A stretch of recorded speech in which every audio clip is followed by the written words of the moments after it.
Hey gang, welcome to Film Director Reacts, and today we are talking about Zack Snyder's Justice League. I actually signed up for HBO Max just so I could watch it. And at 4 hours long, there is so much to talk about, so I'm just gonna give you a little brief overview, plus I thought it'd be fun if we broke down a scene together. But first, let's run the intro. My name's Paul Leach, and I'm a writer-director in Los Angeles. I've been interviewed by such publications as The Huffington Post and the New York Council on Cultural Affairs. I've worked with Emmy winners and Oscar winners, and the feature film that I directed went to Cannes. In this series, we break down footage from the point of view of a film director, and we will stop often to look at shots. If you have not seen this video or this footage before, please go watch the whole thing all the way through, because again, we stop all the time and then come back here and break down the footage together with us. Okay gang, again, if you have not seen Zack Snyder's Justice League, please sign up for HBO Max or whatever is streaming in your territory and check it out. It is amazing. Please do not pirate it, because if you pirate it, then it takes away views from the actual Justice League on HBO Max, and we want this to have as many views as possible if you want this to continue. And I just want to say, as a film director myself who's done a very tiny film, Zack Snyder is obviously huge. I really respect the guy a lot. I've liked him all the way back since 300, when I think he came on everyone's radar. The guy is very visually brilliant. There's so much you can learn from him. So when this version came out, I was really excited to see what Zack's full version of the story was.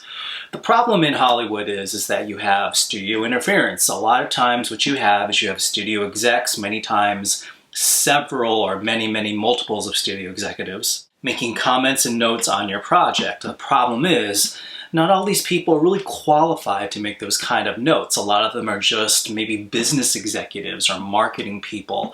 A lot of these people don't have a creative bone in their body, don't understand how to make a good story, but they're giving you notes on how to make a good story. I feel like the kiss of death to 2017 Justice League is the fact that Warner Brothers made them do a 2-hour runtime. To chop down something that epic into something that's 2 hours, I feel like completely just ruined the project. And when you keep that in mind, I mean, love or hate Joss Whedon, I think a lot of his changes, besides some of his quippy kind of thumbprint, things they put on there, were literally just to kind of speed all the changes up, to condense things as much as possible. The problem is that, it just didn't work. I am super happy to say that this version of Justice League, where you have much more time to breathe and actually develop things, works so much better. So let's break down one of these scenes together. And again, if you have not seen this, please go subscribe to one of the streaming services and watch it so you can see the whole thing all the way through. We're going to stop a lot to talk about the shots. But let's take a look at the Paris robbery scene. Okay, here we go, and action.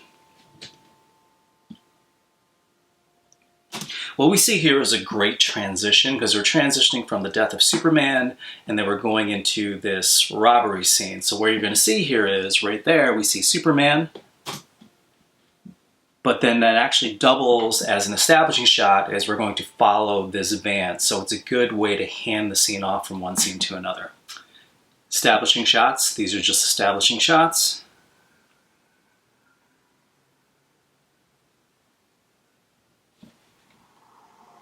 Now when you take your time to establish, it's a lot of establishing shots, what you're kind of doing is, one, you're giving your audience a chance to breathe and kind of reset, and two, you're kind of building up anticipation. Now, how do you make an establishing shot that's, several seconds long and not boring? Well, you show different angles of that same shot. If you notice here, that was, I think, the third angle of that shot.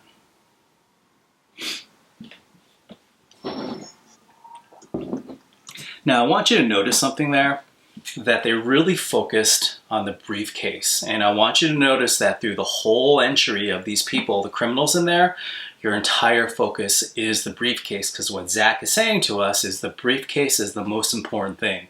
We're not looking at the criminal so much, we're really following the briefcase. He's drawing our eye to it. Check it out.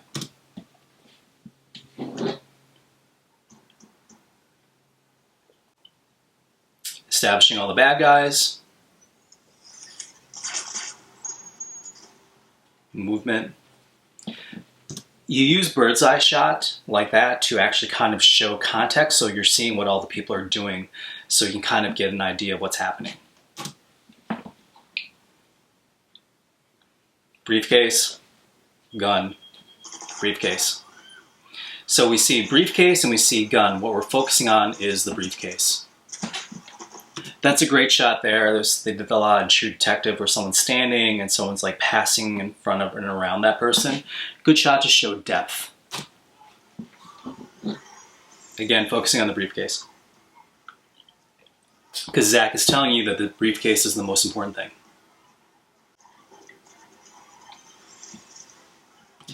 Now, you notice that's the God shot. I don't know if there's a way to just go back a couple seconds. So you're going to notice is he's walking, we're doing the God shot, which is, again, if you look up at somebody, it means that they are very powerful. So he's showing that these terrorists, and this man particularly, has a lot of power. So we're looking up at them. It's a low angle shot, again, briefcase.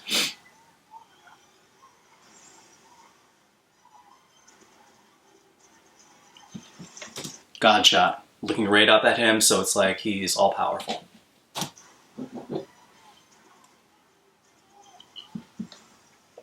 This is a good use of forced perspective where you have someone in the extreme foreground and then all the screaming people in the background to make sure that you get all those things in that shot. You notice the camera's moving a lot here because there's a lot of movement in the scene. The camera's moving because there's movement in the scene. God shot. He's got control. Reaction shots. So now what we do is we see our stakes, all those little girls in there. So we have to understand our stakes, what's at stake, in order to feel for the scene. It's a good reveal, again, so there's a way you can reveal people. It's like focused on one person, someone talks, then you kind of go above that person to reveal the other person talking. Other ways you could do that is just cut to the other person speaking, but it actually flows much better if they're in the same frame and then just kind of reveal that person. It's a good flow that Zack has in his shots.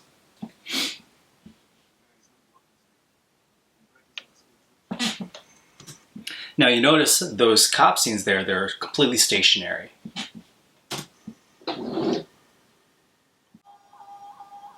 Man, what a difference the music makes. Color grading and music just completely changed the scene.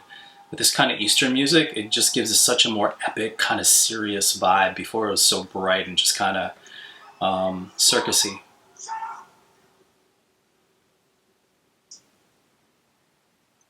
Now the reason why the shot is more above him in this time is so that you can kind of see what's in the briefcase. Because we need as an audience to see what's going on. It's called an OTS, an over-the-shoulder shot. Again, very powerful, right up at him, God shot.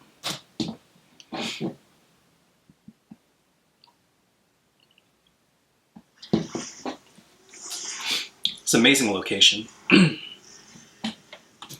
This is all done with rotoscoping, and this is all done in post-production. This is very, very labor-intensive in post-production.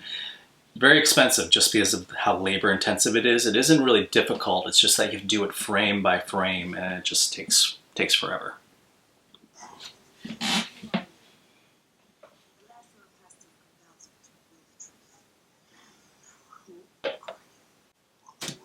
So what's going on is things are getting more serious. He's pushing it a little bit more. And so we see them, we see her, and we see the other guy. And then what happens is we keep on pushing it a little bit more. As it gets more serious, we get closer. So it's becoming more and more intimate with us. So check it out again. That's sort of a mid-shot, sort of a mid-close. Close. But now that takes the full frame because he just said, "Poof," and now we go right to the bomb. So it's a good connection between the words and what's going on screen. So they all work together.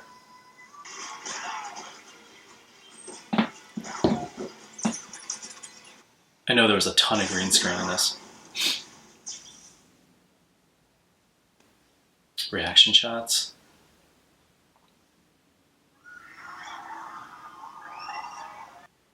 That was nice because you felt for a second that what Zack did is that you felt like everything was okay, right? You see these wires flashing and everyone's like, oh, the bomb's gone.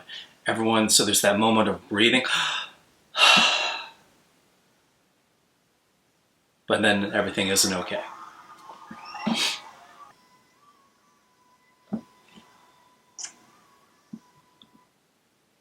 So you see then, like what Zack was showing is he showed a close-up where you switch from like single shot to automatic. So this visual storytelling, it's like, hey, I'm not going to assume that you know this is what's going on. I'm going to show a close-up of an insert. It's called an insert because you insert the shot to show you exactly what's happening. Okay, action.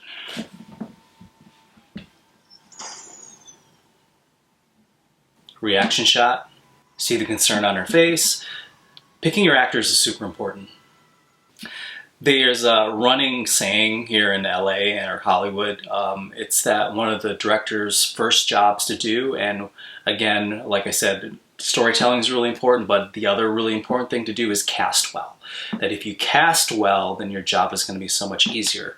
I remember when Zack cast a bunch of no-names, basically, Henry Cavill, Gal Gadot, Jason Momoa, Ezra Miller, all these people who everyone was like, you know, Marvel's casting all these stars. What are you casting all these no-names for? And you see now that he just did a great job. It was like he knew what he needed out of somebody, and he did a great job casting these roles.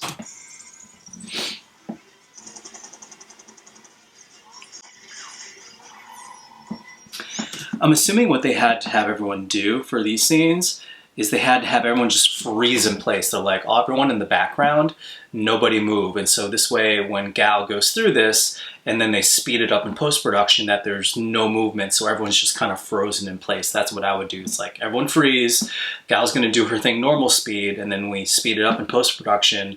Looks like she's going fast, but everyone's just frozen in place.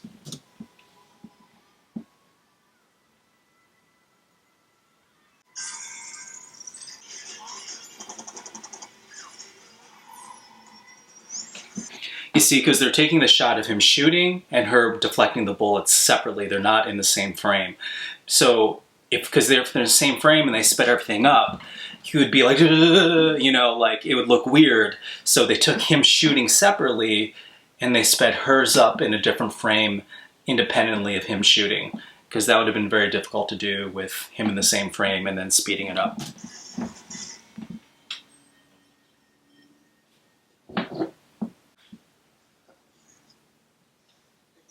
Two push-ins. Again, it was like he said something pushing in on him because it's important, and then pushing in on her because it's important.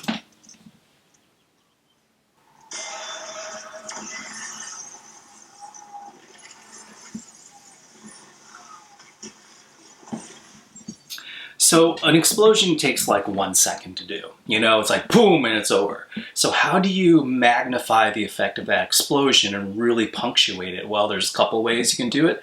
You can do it in slow motion, or you can take it from 7 different angles and cut in all those angles so the actual explosion, the time of the explosion is expanded or padded out. So check it out again.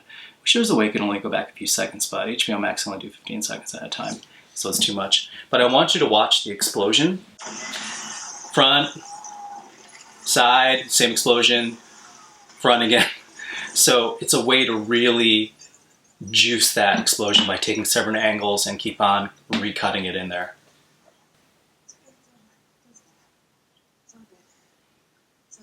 Now this is good. What Zack did is separate everyone else, this girl out, by having her remain seated while everyone else stands up. And again, sort of the God shot on Gal. But then what happens is, and this is kind of an important thing, so there's the God shot on her, but then the God comes down, you know? It's here, and then it comes down like this because it's that person coming down to your level.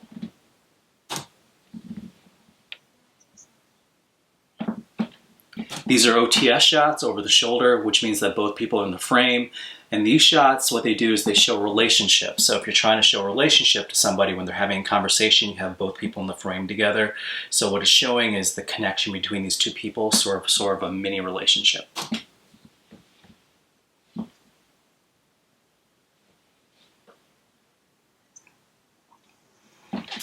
And then she lifts her up. So you see the significance of that is that God's above you, and they come down to help you, and then they lift you up to their level. So that's what that was about. Okay, gang, that was breaking down one of the scenes from Zack Snyder's Justice League. If there's another scene that you would like to see, put it in the comments below, and if there are enough people want it, maybe we will do another one. But guys, overall, fantastic. Good job. I hope you go see it. It was really well done. The directing was really, really fantastic. There were a few things, you know, that story-wise, I feel like maybe could have been a little bit different. Like I said, it's not perfect, but nothing is ever perfect. You know, when I write a script or when I do something, I have to think to myself, me as a perfectionist, when I write a new script, I have to be happy with 95% because no script is ever 100%. You can always change something. And everyone has an opinion. You know, we're in a day and age where there's a million YouTube movie reviewers who have never taken a film class in their life and they really don't know anything about film, but they're a reviewer because everybody has an opinion because everyone thinks they're an expert, especially about something like film. I am no expert. I just happen to make my living off of TV and film stuff and do this all the time and really have a passion about this and love it. And guys, from a filmmaking perspective and from a directing perspective, looking at the way that Zack uses imagery, his eye is just freaking amazing. So I recommend you go check it out. For this episode of Film Director Reacts, that is a wrap.